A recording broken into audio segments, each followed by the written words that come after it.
عذاب قبر کا ایک عجیب واقعہ۔ عبدالحمید بن محمد محمود مغودی کہتے ہیں کہ میں حضرت عبداللہ بن عباس رضی اللہ تعالی عنہ کی مجلس میں حاضر تھا۔ کچھ لوگ آپ کی خدمت میں حاضر ہوئے اور عرض کیا کہ ہم حج کے ارادے سے نکلے ہیں۔ جب ہم ذات صفاح ایک مقام کا نام ہے وہاں پہنچے تو ہمارے ایک ساتھی کا انتقال ہو گیا، چنانچہ ہم نے اس کی تجہیز و تکفین کی، پھر قبر کھودنے کا ارادہ کیا۔ جب ہم قبر کھود چکے تو ہم نے دیکھا کہ ایک بڑے کالے ناگ نے پوری قبر کو گھیر رکھا ہے۔ اس کے بعد ہم نے دوسری جگہ قبر کھودی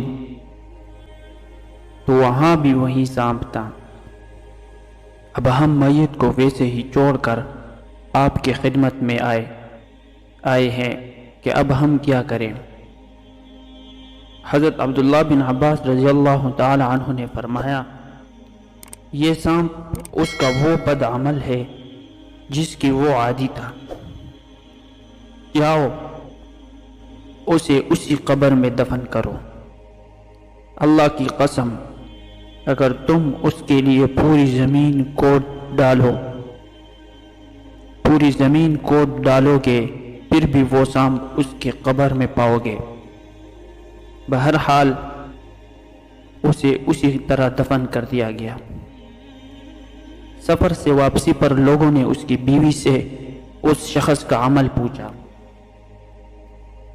تو اس نے بتایا کہ اس کا یہ معمول تھا کہ وہ غلہ بیچتا تھا اور روزانہ بوری میں سے گھر کا خرچہ نکال کر اس میں اسی کے بقدر بھس ملا دیتا تھا، گویا دھوکے سے بھس کو غلہ کی قیمت پر فروخت کرتا تھا۔